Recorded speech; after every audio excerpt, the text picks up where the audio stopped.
This is ODAT Chat, your instant connection to recovery and community, one day at a time. This podcast may contain strong language, sexual content, and spiritual truth. Listener discretion is advised.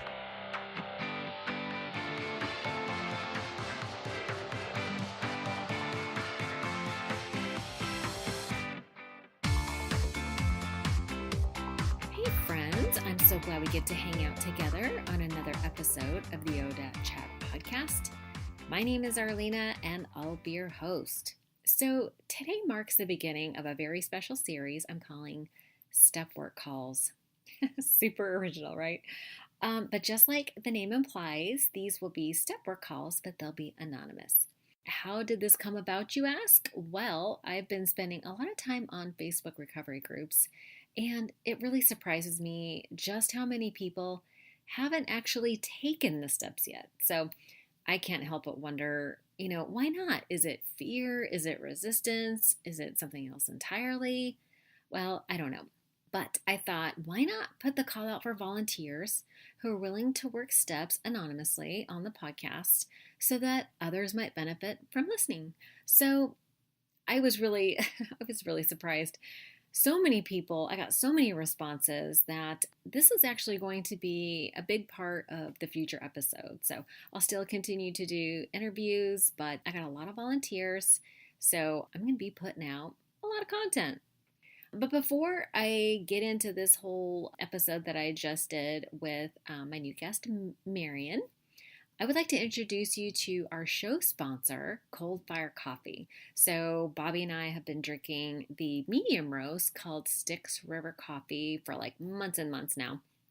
And I finally thought, you know what? I got to share this with my ODAT crew. So here's my recommendation. If you really like that flavor of the higher caffeine content of medium roast, and who doesn't, but you hate the bitter aftertaste that's so common with those lighter roasts, then you have to try this one. It's rich and smooth and it won't disappoint. So all my ODAT Chat homies get 30% off. Just visit coldfirefunnel.com/ODAAT for ODAT. Okay, so today's guest is Marion. She has been sober for over 7 years now. She's a police officer. She has 2 grown girls. I believe she has 2 grandkids too. She was married, but she's now divorced, and she runs an ultra marathons. Super impressive. In our pre-call, she mentioned that she felt that she was in somewhat of a rut and wanted to dive back into the steps. So here we are. I am beyond excited to share this episode with you. I just really feel like this is going to have a big impact on people and it's going to do good things. So with that, please enjoy this episode with Marion. Okay, Marion, thank you so much for joining me today. Thank you. I'm glad. Did I say Miriam? You did, and it's Marion, like a librarian. That's right, Marion the librarian. The scandalous librarian. Could be. Yeah, could be. Well, listen, I am so excited. You are the first one to participate in I'm calling them the Step Work Calls. Great. So, I think it's going to be so awesome. So what I thought we would do, I'm just going to treat this as if you and I were sitting together in my living room and you finished your first step 1 assignment and we sat down, and so we'll just review it that way. So what we're doing step 1, which is about powerlessness and unmanageability. We admitted we were powerless over alcohol, and in parentheses, people, places, and things that our lives have become unmanageable. So I had you do some reading. So step 1 from the 12 and 12 and Bill's stories from the big book, starting from page 1. How was the readings for you? They're very enlightening. I got a lot out of them. The 12 and 12 itself was so different. So different, yeah. Yes, than the step 1 in the big book. And I'm sorry to interrupt you. Had you never read step 1 in the 12 and 12 before? I bet I haven't. I mean, when I read it, I was shocked as to how different it was. And it talks about the bottom a lot. I mean, to me, that's what step 1 of the 12 and 12 is. Yeah. whether it's a high bottom or low bottom. And I found it way different than what the big book describes. Yes. Interesting. And I just realized we didn't say our opening prayer. Do you mind if I do that? Please do. And so the purpose of the prayer is just to invite God in, so that our time spent together is used for the highest and greatest good for all involved. And so I'll just start with that. Great. Okay, so dear Father, thank you so much for this time together with Marion. And I pray that this time be used for your will, that you guide our hearts and our minds so that we may see and learn things that would lead to healing. And I'm just so grateful for everyone that's listening and for Miriam's courage to go through this process on the podcast. So thank you very much. Amen. Amen. Yay. Okay. So now that we have invited God in to do his magic, so, okay, as you were saying, so yeah, the 12 and 12 is really good. I actually read the 12 and 12 a lot. And in case you didn't know, there's an Audible version on aa.org. Oh, I didn't know that. Yeah. So I find myself often driving in the car or whatever. I'm obsessed with step 7 for whatever reason right now. We're not there yet, but I like to be able to, it kind of drowns out like the inner critic and any kind of negative, like when my mind wants to drift to something negative. It's nice to be able to have something to listen to, kind of let my brain chew on something. Yes. So anyway, okay, so let's see. So step 1, promise from the big book, was on page 58, the first paragraph. I wonder if we should read that. Do you have that in front of you by any chance? I do. You want me to read it? Do you mind? That would be awesome. Page 58 out of the big book. Rarely have we seen a person fail who has thoroughly followed our path. Those who do not recover are people who cannot or will not completely give themselves to this simple program. Usually men and women who are constitutionally incapable of being honest with themselves. There are such unfortunates. They are not at fault. They seem to have been born that way. They are naturally incapable of grasping and developing a manner of living which demands rigorous honesty. Their chances are less than average. There are those, too, who suffer from grave emotional and mental disorders, but many of them do recover if they have the capacity to be honest. That's awesome. Thank you. And listen, I realize that might be problematic for a lot of people, but it's just a starting point, right? It's not to say that these are a cure-all for everybody and that you shouldn't do other things, but this is a great start. And the point of step 1 is to recognize powerlessness and unmanageability as it relates to our drinking and using. Yes. So that's what we're going to focus on. By the way, these are worksheets out of a book from Stephanie S. Covington. She's a PhD, and I believe it's called A Woman's Way Through the 12 Steps. I have that book and never read it. Isn't that weird? Isn't that something? Yeah. Okay. Well, we're going through it now, so that's awesome. Good. Okay, so step 1 is about awareness and unmanageability. We need to become conscious of our feelings, our behaviors, and their effects on other people and ourselves. The opposite of awareness is denial. When we deny something exists, we can't change it. Only when we tell ourselves the truth, risk seeing ourselves as we are, we can begin to make changes. Yeah, the funny thing is about denial is, like, how would you know if you were in it? Right, because you're in denial. And that's what I got out of page 58 anyway. You know, if I can thoroughly follow the path of the 12 steps, I have to be honest, number 1, before I can even start down that path. That scared me initially. How come? Well, I could never be honest with myself before. When I finally hit my bottom with alcohol itself, I read this somewhere. I love this definition of a bottom. Conditions in my life deteriorated faster than my mind's ability to lower my standards. Whoa. Isn't that, it's just moving, because I can be in denial and I can lower my standards incrementally and very slowly. And so I match that. Like, I'll never drink in the morning, but then I was drinking in the morning. But they drink in the morning on Food Network. So I would rationalize and justify everything I did if the standards of my life lowered slowly. But then when they dropped all at once, and I couldn't wrap my mind around that. It was just too fast. That's when I hit my emotional bottom, because to me, that's what it was. It wasn't losing my car, my house, my job, which that happened. But lost your job. Yeah. Yes. My bottom was actually an emotional bottom. I wasn't homeless under the bridge still. It was all the emotions that it took. It wasn't things. Yeah.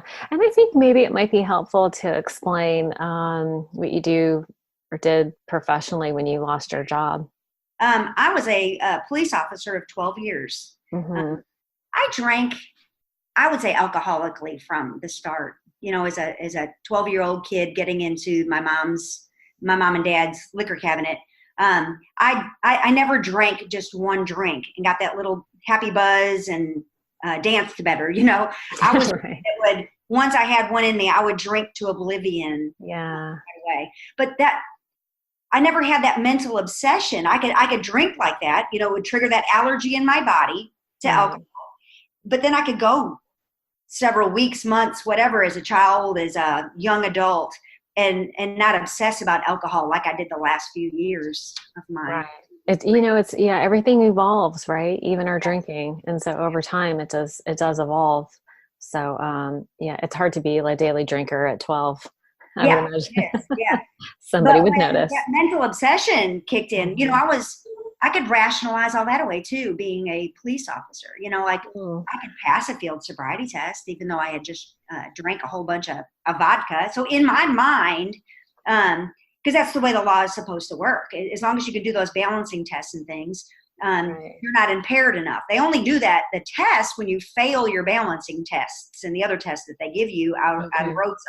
Right. So to me, I had built up a tolerance. All my other friends were doing the same thing I was doing. They drove home from parties, but those rationalizations weren't real. They didn't do that all the time. I did it daily, Right. So, and the stigma of being a police officer and being alcoholic, to me, just they didn't go together. It caused even a worse denial in my life.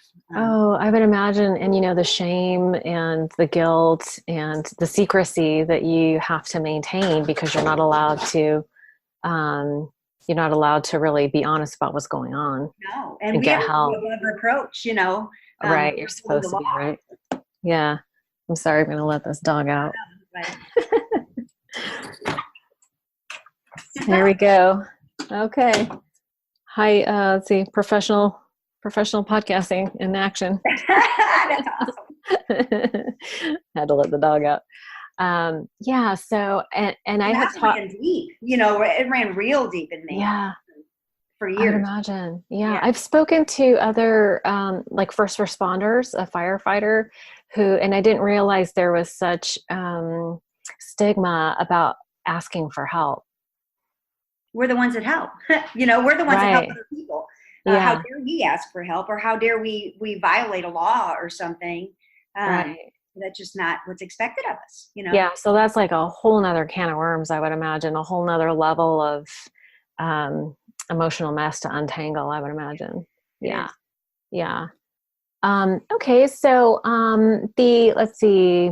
I'm just looking down the worksheet here. So step 1 helps us come to the conclusion on a deeper level all the ways our alcoholism made us hate ourselves, so we can eventually drink to ease the discomfort. Like what a terrible downward cycle that is, right?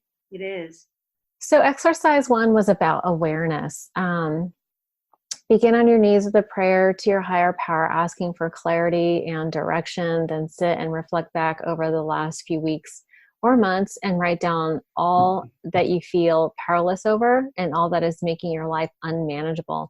Include thoughts, feelings, behavior patterns, inactions, or anything else that comes to mind. Remember, you have asked your higher power to direct your thinking, and all you need to do is allow it. So that's an interesting way of phrasing that. But so what came up for you when you did your writing about the powerlessness and unmanageability?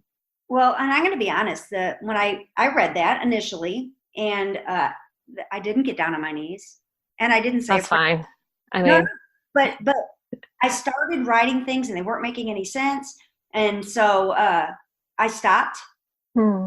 I got down on my knees and I asked God to do exactly what the worksheet said, and it made a huge difference. It's like, Why do you think that is? because I was running on self-will. Oh. I didn't, I wanted to present myself possibly in a different way than what I really am, instead of being my true authentic self. And so I think getting down on my knees and asking for God to guide me in this, just like the prayer at the beginning of our meeting, it helps open up, and I can be myself. That's the biggest thing with me. My insides have to match my outsides. And that's what prayer does for me. What do you mean your insides have to match your outsides? I have always struggled with self-awareness. So I have always overachieved to feel normal. Right. We talked about that, right? Doing twice as much to feel half as good. Yes. And I struggle with that all the time. I want not just you to view me as a good person or someone who is willing to do steps. I have to be my true authentic self and do that. So I'm always presenting that stage character the book talks about. I want to arrange the lights, the ballet and the scenery, so the show goes off good. But that's not my part. My part is to be the person that sweeps that stage, to do my part, which is very important. I mean, the show wouldn't go off good if I didn't do my part on the stage. But I want to do everybody's job, to present something different than I am. And so I just need to be myself. And I can only do that by not being in denial and remembering, this is saying. Right. Yeah. And I think that's such a common experience. What you're talking about is feeling like not good enough. Yeah. Right. And I think that's a common thread that most people with addictions and alcoholism have. So yeah, that makes a lot of sense. So, okay. So, and however people choose to pray, it is an act of setting aside like your self-will, like you were saying, and allowing, spirit or the universe or God to come in and do the work. So after you did that, what came up for you? The things that I'm powerless over, because that's what exercise 1 is asking me. Definitely alcohol. Sure. I couldn't go even 12 hours without consuming alcohol, and that's all I obsessed about. And I didn't even realize it until the day I realized it. I went on for years that way without even knowing. Years. Wow. Yeah, years without knowing that. I thought it was a personal choice the way I was drinking. Yeah. I never had any idea that I was incapable of that. Did anybody ever call you out on it? Your drinking? Was anyone ever? Near the end, my ex-husband and my kids that were actually younger, and I think they were spurred on by my ex-husband, had called me out on it. Whether it be a bottle of alcohol in the back seat that I had picked up because I could never run out, always had to have that bottle. But until the day that I realized I was going to lose everything, I just wasn't paying bills. I had money in the bank. I mean, it made no sense. I had my stuff repossessed. I wasn't making my house payment. Did you say your car got repossessed? Yeah. And I didn't even call to see if it was repossessed. I just quit making the payment for whatever reason. My payment was very minimal compared to my income. I had put a lot of money down on the car, on the truck it was. And I just quit making the payment. I was afraid to run out of money, I think is what it was. I had all these fears, and I would put these blinders on to the fact that it was wrong. Yeah. I did it in every aspect of my life. Right. Okay. So that's also part of the unmanageability, right? It's so focused and obsessed on the drink that everything else fell apart. And that denial that everything's still going to be okay, even though I'm not doing the things I need to do, makes no sense. Isn't that something? Yeah. I guess that's why it's insanity, because if it would make sense, then. It's the truth. I had a good cover at work, though. My story was a little different than other people's that I hear. Work never knew I was an alcoholic. That is amazing to me. Yes. I would show up hungover, but they wouldn't even realize that. I would just want to get off earlier and earlier to start drinking earlier and earlier. Kind of like the story that it had us read, the crossing the river of denial in the back of the big book. Right. I could definitely identify with her. But I would even show up to parties or get-togethers and not drink at all, because if I couldn't continually drink, I didn't want them to know I was drinking. Like, so I would drink before I went, but I would just have a soda while I was there. So they never even realized I drank at all. I covered it up that well. That's amazing. Yeah. Wow. Okay. So, So I talked about powerless over alcohol. Yes. The other things that I'm powerless over, my children. Mm-hmm. That's still a huge one. It's our job as mothers to mold them into becoming contributing people in society. And so even when they were younger, I mean, that's more of a role. Oh, it's a role all the time, even when my kids are grown now that I'm thinking about it. But instead of turning the outcome of what they turn into over to a higher power, I wanted to control everything they did, and to the point that they absolutely hated me. Yeah. How many kids? How old are they? I have 2 girls, and they are in their 20s. And but of course, my drinking got out of control when they were in their early teens. So, okay. Oh, that's a rough age for them to begin with. It is. And how long has it been since you drank? 7 years. It'll be 7 years. By the grace of God in September. Yes. Okay. Almost. September what? 15th. Okay. September 15th. It'll be 8 years. Yes. Wow. That's amazing. And by the way, I think that's so cool that you're still willing to, go through the process of the 12 steps and allow it to continue to help you evolve, right? Because we're always evolving. So if I'm not teachable, then I'm dying. If I'm not growing, I'm dying. I mean, I've got to continue to grow. And that's the beauty of the steps. I mean, I'm like an onion being peeled, Mm-hmm. It's a different layer every time. So I always learn something about myself and the process. And we cry. Yes, we do. I know. My goodness.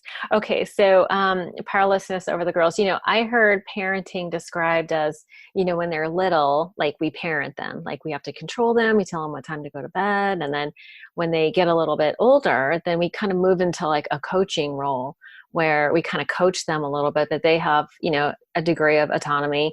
And then once they're older, then we're like consultants, they're still in our lives, and we still, hopefully wait for them to ask us for advice. But it's tough. I'm a mom too, and my kids are getting older, and it's tough to transition. It's hard to know where the boundaries are, because the boundaries are always changing, right? Because everyone's they'll never learn if we keep controlling what they're doing, Exactly. Yeah. So the powerlessness over your girls, how did that relate to your drinking? Were you powerless? Are you saying you were powerless over the way they responded to your drinking? Were they angry about it, or how did they feel about your drinking? I don't think they realized till later on the severity of what I was doing. Because, when your kids are younger, you can drink in front of them. They don't even know that you're consuming alcohol. Mm-hmm.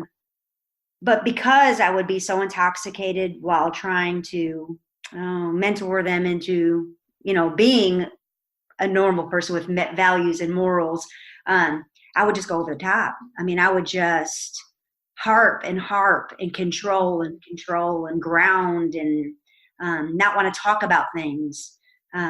And just tell them they were doing everything wrong, instead of being well-rounded and balanced and showing them what they are doing right. Mm-hmm. And what can be done better. And I didn't do that. Do you feel like you were overly critical with them? Extremely critical. And now, things.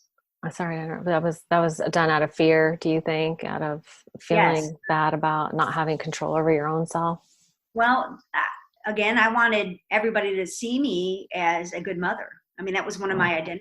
I had an identity as a police officer, and I had to be a good one, above reproach. And then I had to be the perfect mother that volunteered in the classroom, and my kids were perfect, and they were going to get doctorate degrees and be excellent students. And so I pointed out everything in their lives that weren't perfect, which, I mean, not everybody has to be an A student, I mean, there's plenty of things I could have gave leeway on, and they possibly could have been molded into an A student just by me encouraging them rather than beating them down all the time. Right. Yeah. Okay. Yeah. That's tough.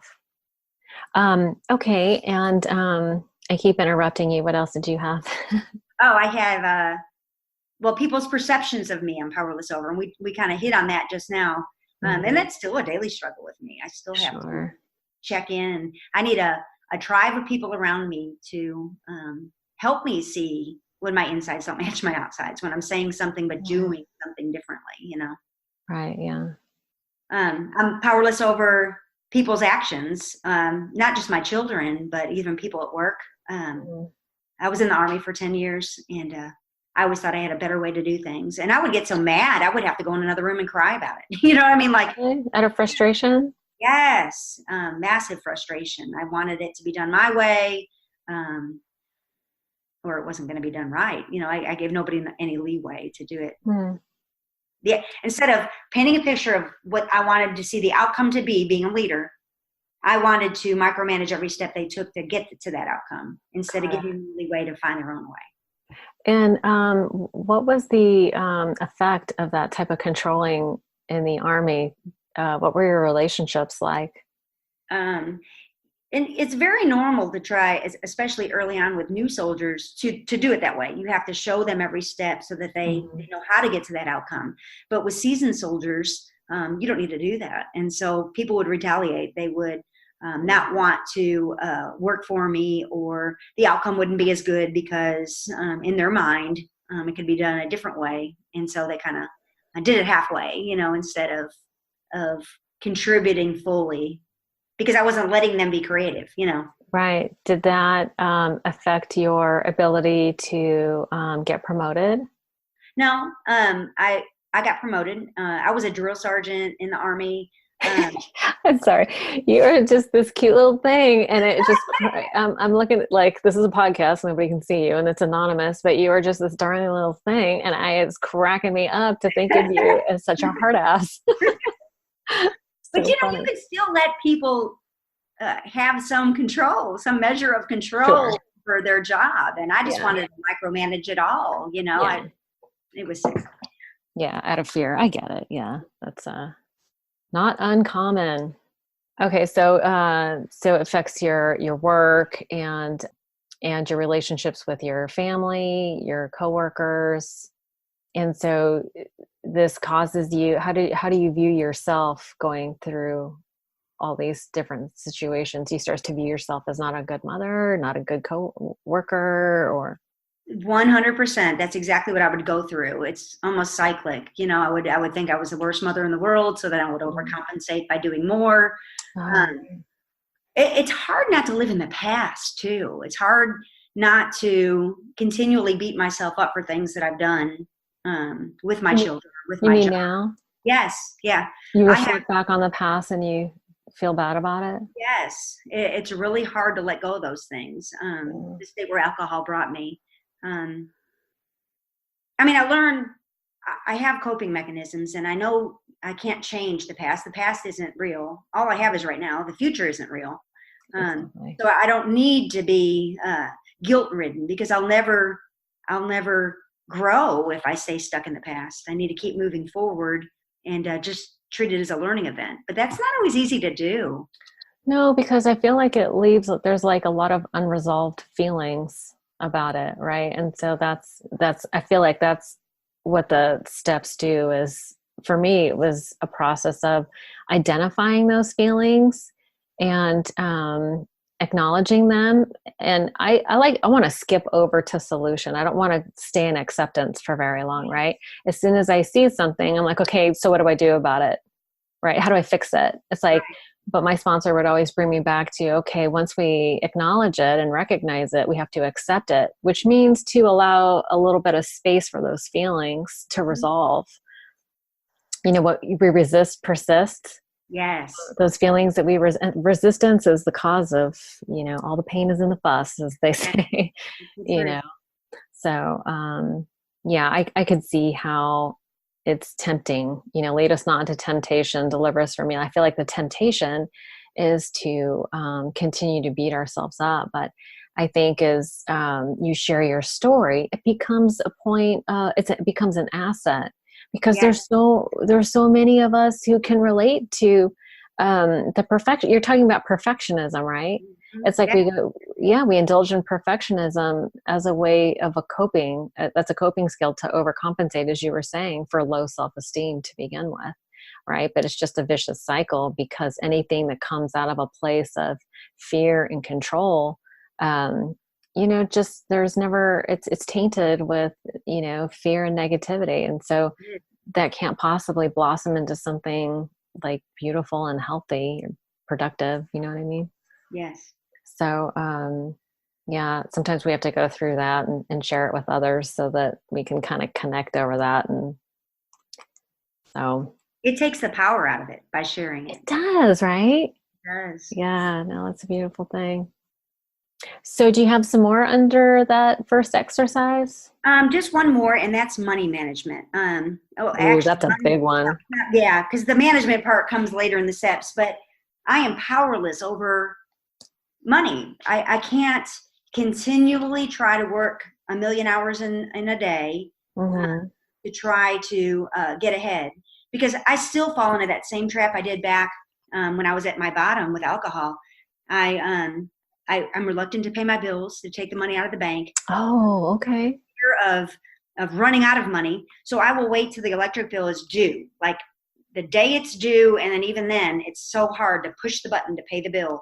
And they're going to shut the lights off if they don't. I mean, that's idiotic, but I do it with everything. I want to hang on to the money instead of paying it to the things that I need to. And it's just a roadblock. I don't understand why I do that. Did you grow up?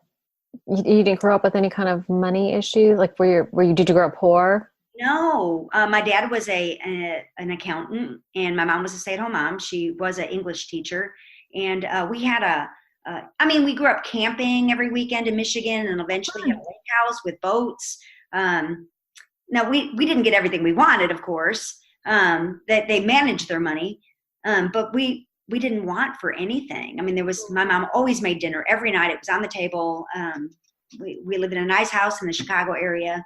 I don't know why I do that. I guess it's fear of, I guess now that I'm thinking about it, I wonder if it's fear of I'm single.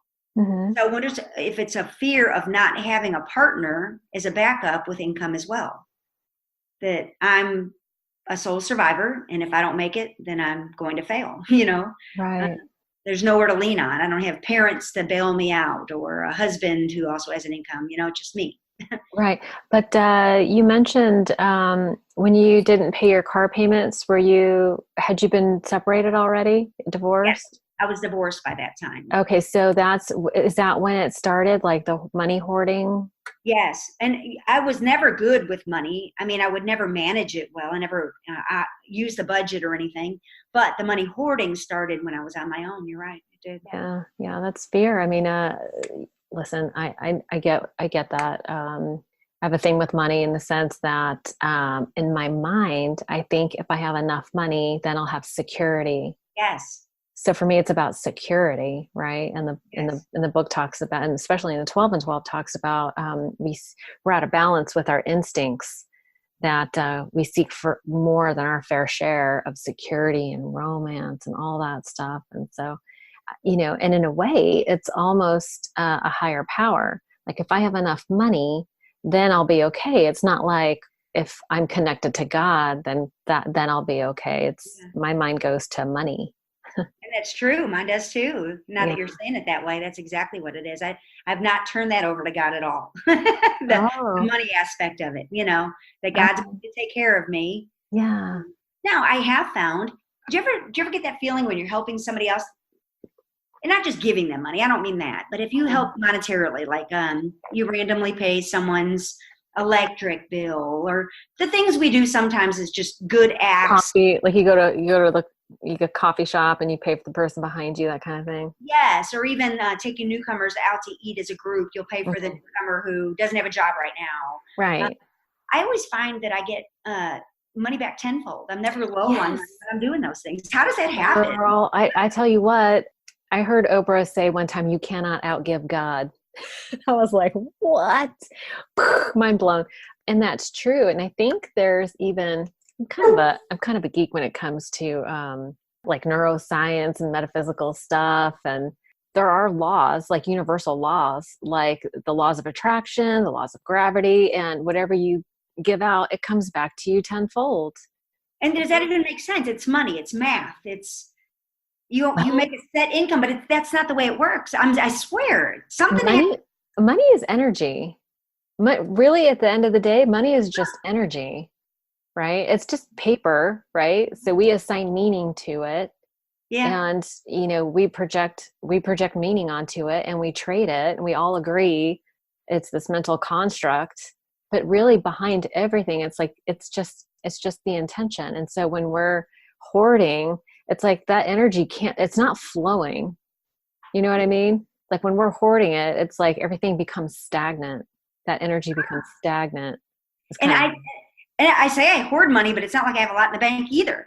I'll buy material things to satisfy some empty space in my soul. So it's not like I have a huge savings account because I hoard money. I hoard money, but then try to satisfy myself with that new car or the new AirPods or, whatever that be, Spend money on the kids. I do it. Like if I feel guilty. Yeah.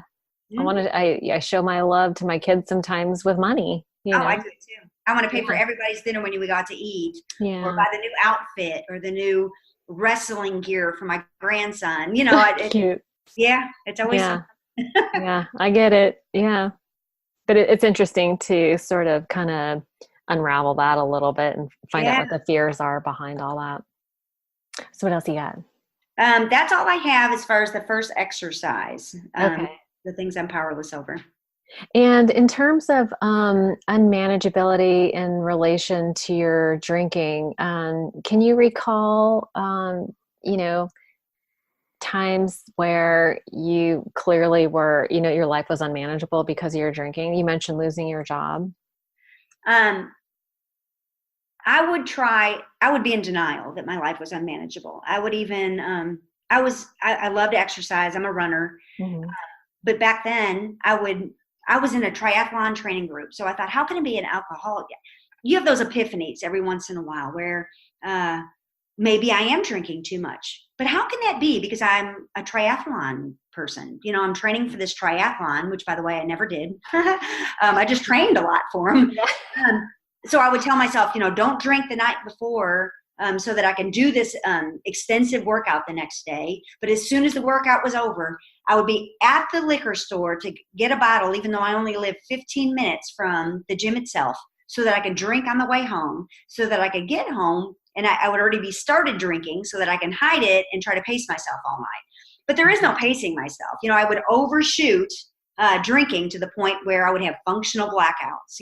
Wow, my kids, I sat with them and did homework every night. I cooked dinner every night. I was there for them. I wasn't going out to the bars and things like that. But I remember I would be sitting there doing homework and I would think, oh my gosh, where did the last 2 hours go? What did we do in the last 2 hours?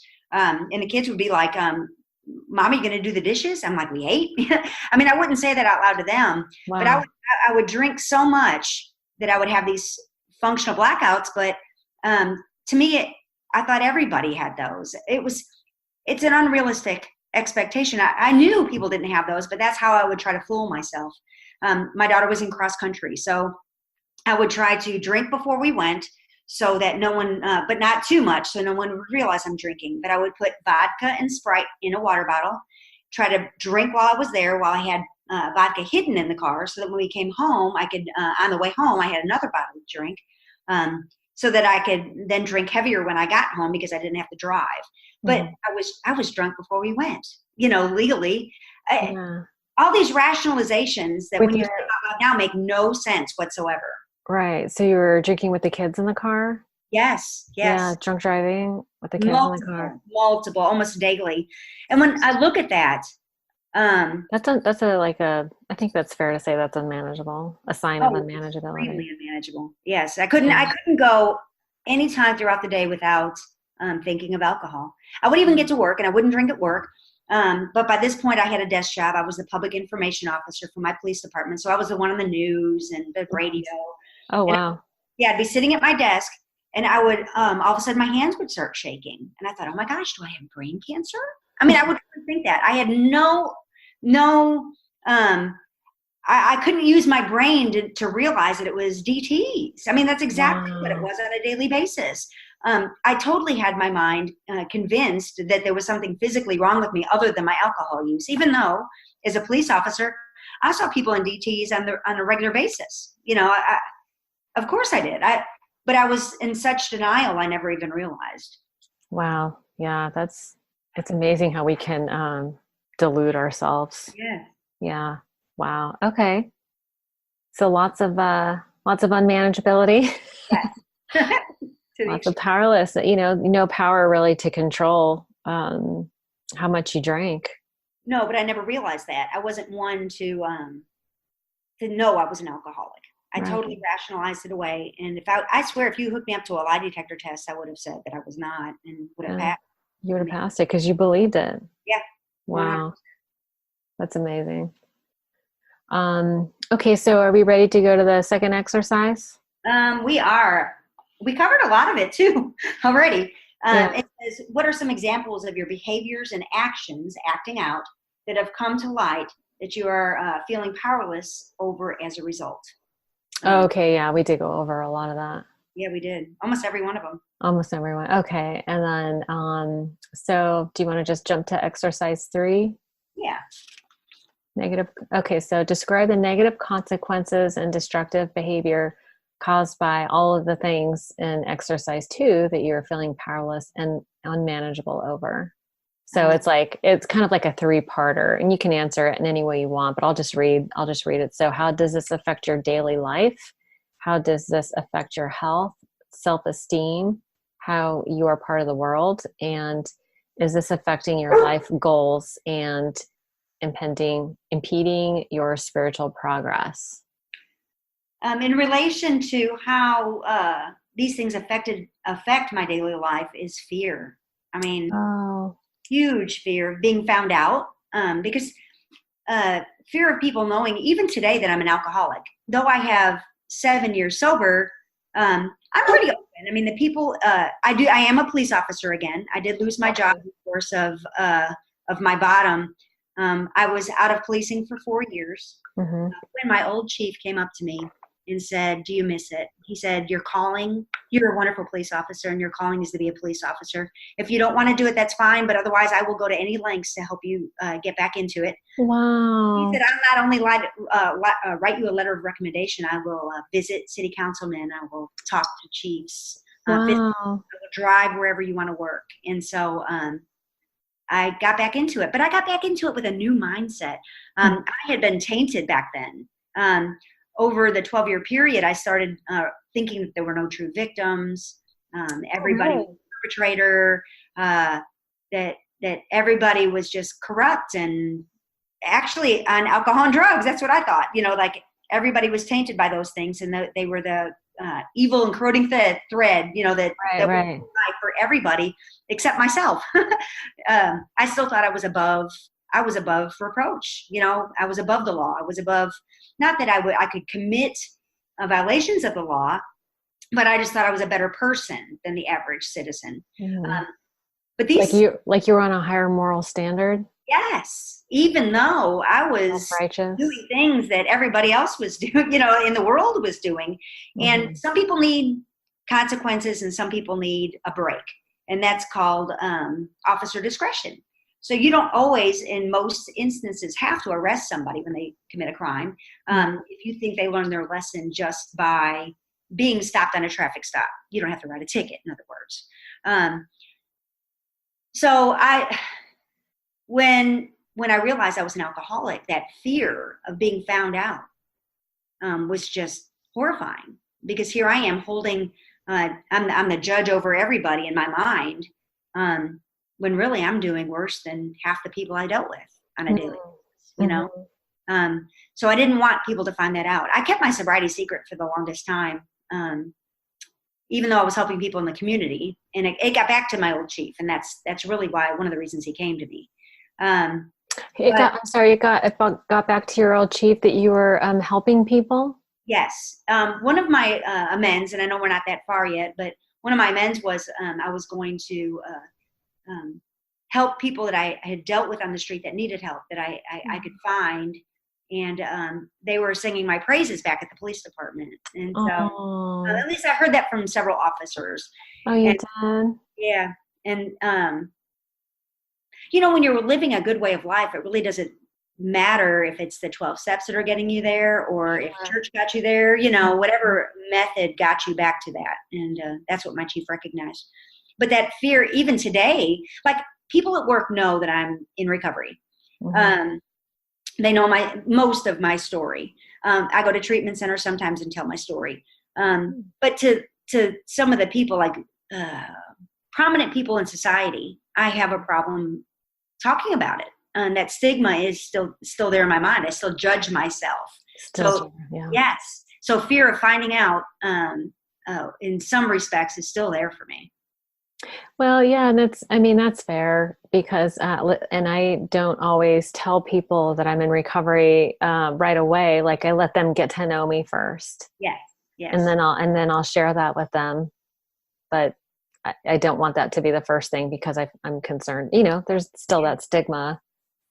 So, yeah, I totally get that one. So it was your chief was the one who let you go when you lost your job? It was actually a different chief, but yes, the current chief there now was still in the command staff, was still one of the ranking officers there when I was there. So he saw you go kind of crash and burn. Yeah.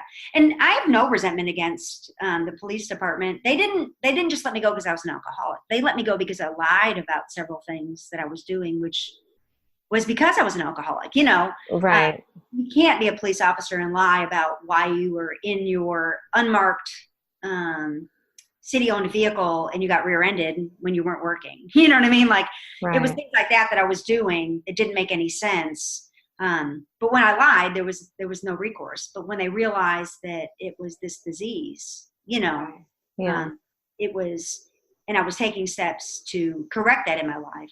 Right. That they realized, because they knew who I really was around the disease. They knew my true ethical makeup. You know.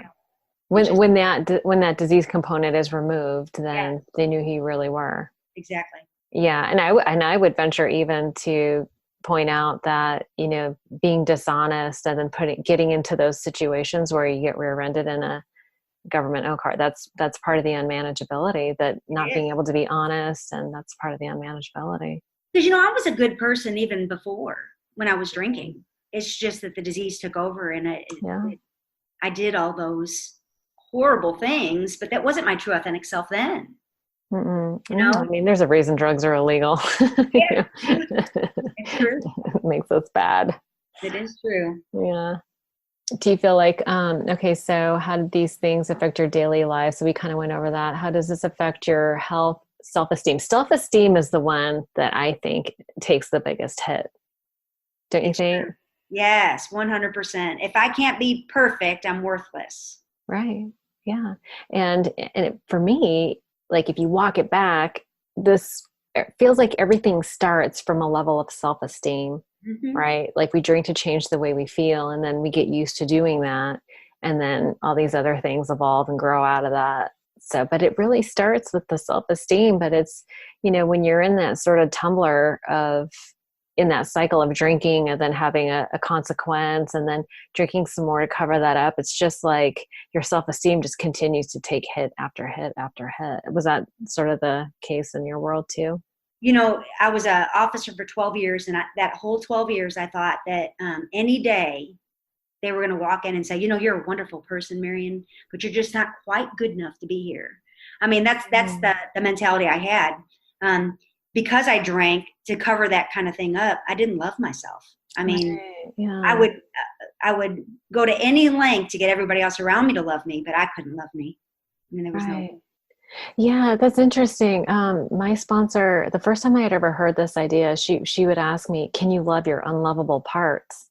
No. I know, right? Isn't that awful?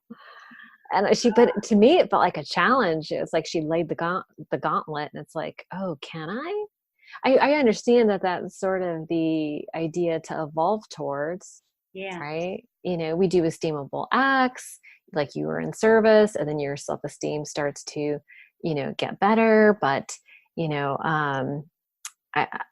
it's my belief that, it's so funny. It's like we say, the pot calling the kettle black, or if you're pointing the finger at somebody, you have 3 fingers pointing back at you. They say that people are mirrors. They're just reflecting back to you things that you like or hate about yourself. Yeah. I've kind of just shortened it all down to if you spot it, you got it. Yeah, that's true. It is true. And so the way that plays out in real life is that if I come up against somebody who displays a character defect of mine that I can't stand, my job is my only job is to love them. Yes. And that's like a teaching of the Bible. If you come from a Christian background, but I don't even care what kind of background you come from. That's really the goal, because if you can be loving towards somebody, what you give back tenfold, like we were talking about earlier. And that's how you get it back. If I can love somebody's character defect that I don't like, I can love myself when I have a character defect. Exactly. And that's what's so hard. I want to be perfect. That if I'm not perfect, I'm my own judge and jury. I'm going to keep finding myself guilty and beating myself up over things. Yeah. But it helps so much if I can love it in somebody else. You're exactly right.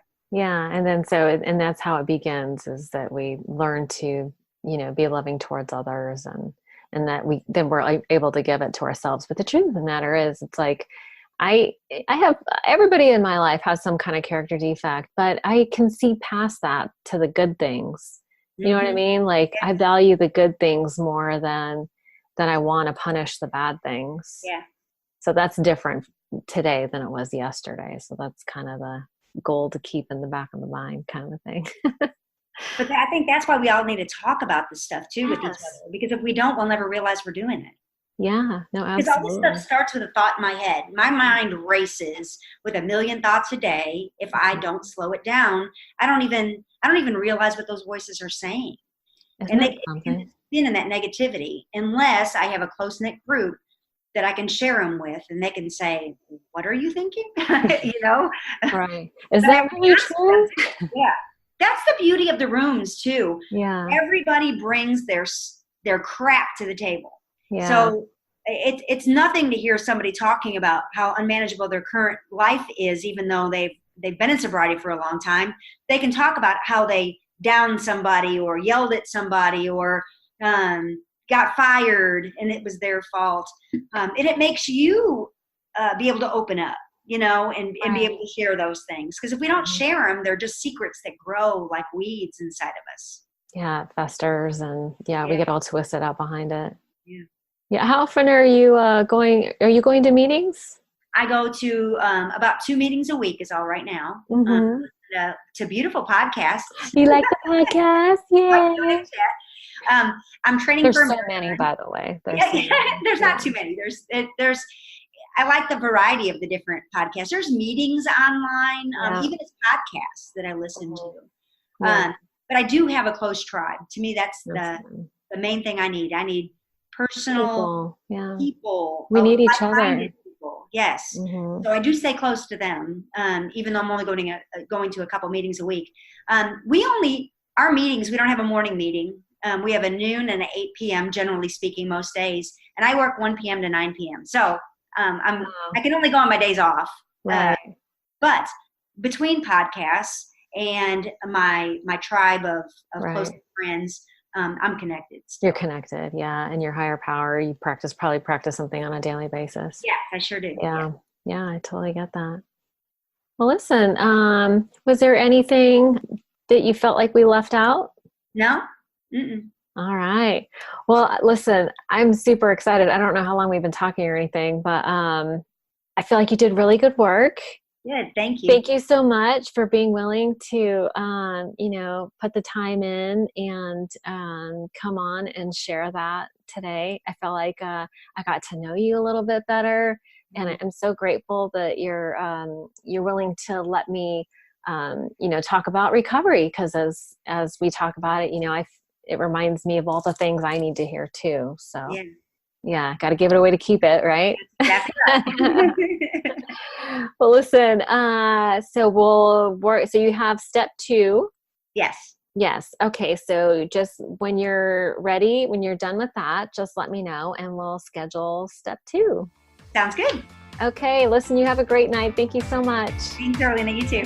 Okay. Bye. Bye.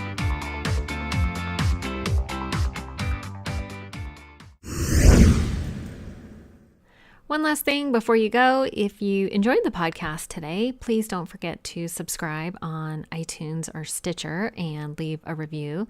And if you'd like to make a donation to the podcast and help me keep the lights on, you can do so by visiting odatchat.com. There's a donation button or membership button on the right-hand side. Have a great day. Thank you so much for joining us.